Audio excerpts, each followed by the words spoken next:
2 fingers, 2 triggers, what's the difference? We all gonna die one day. Until then, I'm getting Hello guys, paid. welcome back to Pure Money Picks, where every single week we're bringing you our very best action, money line spreads, parlays, player props, you name it. And here we are, guys, in week 6. This season's flying by, and we are 17-4 through 5 weeks on the best bets and predictions.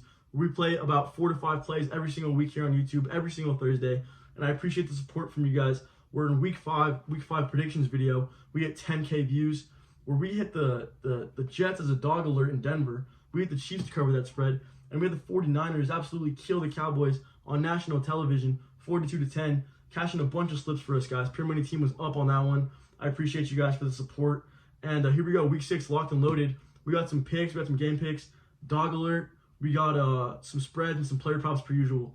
But here we are, guys, week 6. Let's get it locked in. Make sure you guys hit up the Pure Money team on Instagram, where it's $10. You get placed for the entire season, for the entire next season. You guys are on there forever. $10 one-time payment. That team is growing like crazy, guys. And here we go, guys. Week 6 video. Let's lock it in. Let's get some wins. I love nothing more than to cash tickets with you guys. Pure Money team, we're all up together. We got these plays together, guys. And I'm so excited for this season. We got 13 weeks left. We're locked and loaded. And we got lots of gas left in the tank. Here we are, guys. Week 6 video. Let's get it. Let's get some wins. Let's cash some tickets. Week 6 pick number 1. It's going to be the Jacksonville Jaguars hosting the Colts, where it's their second matchup of the season. And they came up 31-21 in the first matchup. You got the Jacksonville Jaguars coming off of a hot game against the Buffalo Bills, who just blew out the Dolphins the previous week. You got Jacksonville, 29 first downs, moving the ball at will. And it's tough to get those guys off the field for the Buffalo Bills, who are a little banged up. But still, you got Calvin Ridley threatening this outside hitch over and over, converting first downs. And these guys are just holding on to the ball the entire third quarter. And it's tough when you got Travis Etienne slamming the line so hard and running the ball so well. When you can threaten play action, you're going to hit Kirk down the middle. Kirk's leading this team in yards as of right now, despite Calvin Ridley going for 122. But late game, you got 3rd and 4. Buffalo Bills shot to get the ball back and go ahead and try to win this game. Well, it's Calvin Ridley one-on-one against Micah Hyde on the outside. Trevor Lawrence has no problem giving him a shot on the inside fade. Completes a 30-yard pass there to go ahead and give the Jags an opportunity to ice the game, where Etienne broke off that run, and they beat the Bills there in London. So you got Gardner Minshew coming in for A-Rich, who's battling a shoulder injury on IR. And let's see if these Colts can even put up enough offense to keep up with the Jags. Let's see if the Colts can throw someone at Ridley to eliminate that one-on-one threat that is so deadly that killed the Bills. And let's see if these Jags can't keep going on offense and keep this ball moving. You got Lawrence finding a sweet spot with Ridley. They caught a rhythm. You got the threats all the way down the field. And you got Etienne absolutely just chewing up the clock, getting these first downs, slamming the line, opening up play action opportunity. Let's see Calvin Ridley go back, come back here with about 7 catches again. And let's see the Jags move the ball on these Indianapolis Colts. Cover us a -2.5 to -5.5 in Jacksonville against the Indianapolis Colts. That's going to be pick number 1 for week 6. All right, guys, we got week 6, pick number 2. We're going to have the Seattle Seahawks going into Cincinnati, where they are underdogs. We got a dog alert here for the Seahawks, plus 125 on the money line. And I like Seattle here. I like Seattle coming off of the rest advantage off of the bye week, where the Bengals fell victim to James Conner on the ground until he went out and the Bengals took control of the game. Well, we got Seattle threatening Kenneth Walker, who's red hot, and you got Charbonnet, the rookie, playing right behind him. And if they can establish this run, and they can then establish the play action, the classic Seattle play action rollout, to where Geno Smith's out here finding Tyler Lockett. He's going to find DK Deeb. They're going to be able to get first downs here and move the ball with consistency, coming off of a 24-3 win against the Giants. And if we can get Seattle here to establish this run, make some great plays, and dominate the front line, then we can get a good game rhythm from these guys. Who Cincinnati is ranked 31st in rush yards allowed. So we can keep this game on the ground, and we can keep Kenneth Walker in the rhythm and tempo, and we can keep Seattle to control the game. And then I'm pretty sure we have a great shot here to counter off of a Cincinnati air attack, where ironically Seattle's ranked 30th in pass yards allowed, and we'll see if Joe Burrow can get a passing attack going as well. For that reason, we're gonna lean here on the over. We're gonna take off a couple of points here. We're gonna get over 42.5 on a lean for the game total, where the Seattle Seahawks just scored 37-24, and the Bengals caught fire last week with Jamar Chase through the air.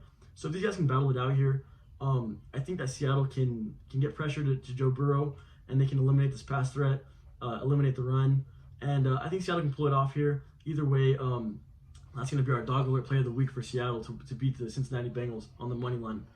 And a lean here for the over 42.5 on the game total. But week 6, pick number 2. All right, guys, week 6, play number 3. We're going to get the Philadelphia Eagles going to the New York Jets, where we're going to lean from a -2.5 to a -5.5. -5.5 playable at -145 as of right now. And you got a number 1 Philadelphia Eagles D-line who's eliminating runs, who are taking run games out of teams' game scripts.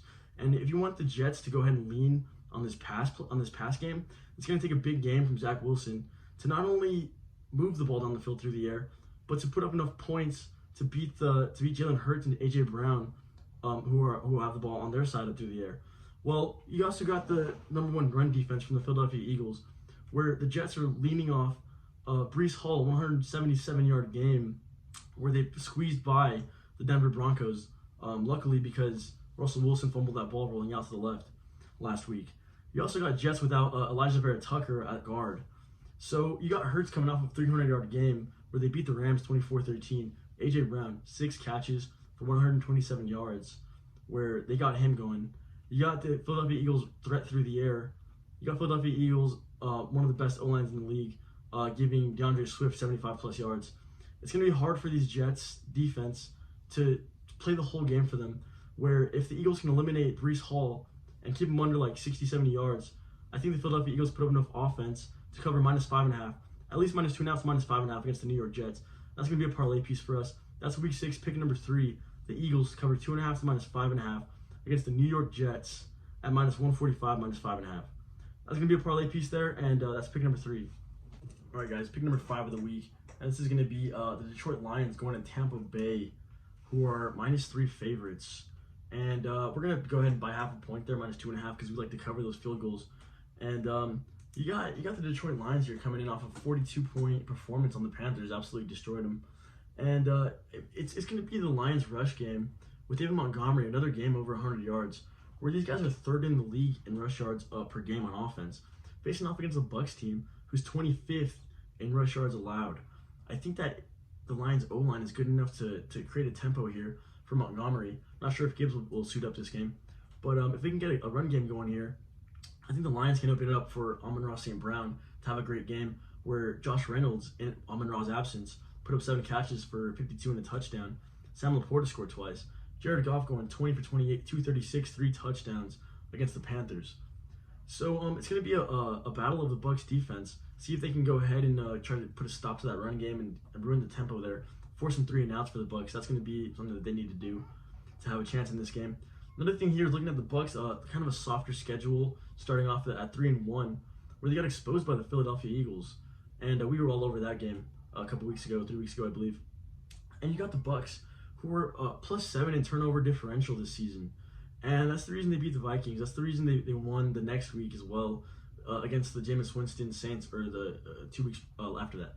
And so you're gonna beat 7+ turnovers, where you're winning turnover battle 3-0, 2-0. Well, let's get the Lions to take care of the ball here, where they run the ball well. They're going to keep it on the ground. It's going to be play action cross routes for Amon-Ra, for Josh Reynolds. Maybe a couple of deep shots here. Jared Goff does a great job at eliminating turnovers, where he had that streak of no interceptions thrown. And so here we are left with a Detroit Lions only needing to cover a field goal against the Tampa Bay Buccaneers. Tampa Bay coming off a bye. But I think the Lions keep the offense going. They keep Montgomery slamming the line. Hopefully Jahmyr Gibbs will be there to make some plays. But let's get the Lions O-line to dominate the trenches here and create a game rhythm for the Lions to control the tempo and go ahead and just beat these Tampa Bay Buccaneers, probably under the total here. And so that's going to be our final pick of the week. It's going to be our pick number 5. It's going to be the Detroit Lions to move the ball against the Tampa Bay Buccaneers and get their 5th win of the season. And that's going to be our final pick of the week. Here we go, guys, PMP Overtime Player Props. And for this week, we're going to go ahead and lean on Kenneth Walker, 66.5 rush yards. They're going to try to establish that run, and they got him at 66.5 even odds. Where they're going to go up against Cincinnati, who is a victim to the run game with James Conner. I think they get it going here with K. Walker. Maybe he can bust open 1 or 2 for 10+, and just pound the line over and over throughout the game, and until they can effectively run out some play action and get the pass game going. I like Kenneth Walker here to be the backbone of the offense on the Seahawks.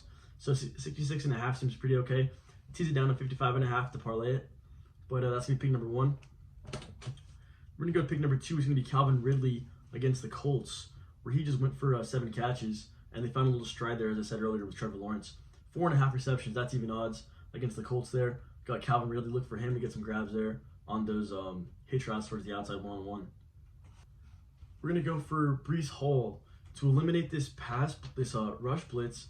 Try to get these Eagles that are going to be shooting these gaps hard, and the D-line with Jalen Carter, who's going to be pretty tough to get up front to bust open at that line of scrimmage. So what they're going to do here is they're going to attempt to bring in that blitz, and they're going to try to hit Breece Hall here for a couple of plays here. He got 3 catches last week, and I think that in effect to eliminate this tough front from the Eagles, they're going to try to get him in space.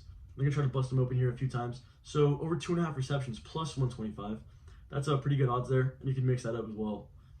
And then finally, we're going to go Kadarius Toney, who they have a soft matchup here against the Broncos. And I think that in that, he had 5 catches last week, by the way. I think 2.5 receptions is a fair line here at minus 150. In the sense that I think Mahomes and the company and the offense are going to try to get Toney involved here. Try to get him a little rhythm here, see if they can consistently hit him in some spaces, see if they can get him with a couple of screen passes. Probably going to get like 1 screen pass at least. That's 1 reception there, maybe a couple more times down the middle, and see if they can get Toney involved and try to find that number 1 receiver, Kadarius Toney. So here goes the Kansas City Chiefs looking for an easy matchup against the Broncos. Let's see Kadarius Toney go for over 2.5 receptions. All right, guys, that's going to do it for week 6. We got some good picks in there, guys. Let me know what you guys think in the comments about these player props. If you guys have any that we missed, if you have any that you see a hole in the game and you think that you can exploit a weak line there, let us know in the comments. We're sharing plays all day long. If you want access to the combinations that we run every single week on these pieces, on these parlay pieces here, every single bet can be seen here on this video as a parlay piece. You can run these things in any combination that you guys want, however you feel is the most strongest plays. Let us know on Instagram if you want access to every single combination that we run, as we try to stay not so heavily leveraged on certain teams and try to balance out our risk here as we try to hit as many plays as possible every single week. So let us know on Instagram, guys. Like the video, comment. Let's get a discussion going on these picks. And appreciate you guys for the 10K views on week 5 video. Let's run this video up as well, and let's keep the team rolling. Appreciate it, guys. 17-4 on the season, and let's keep it going.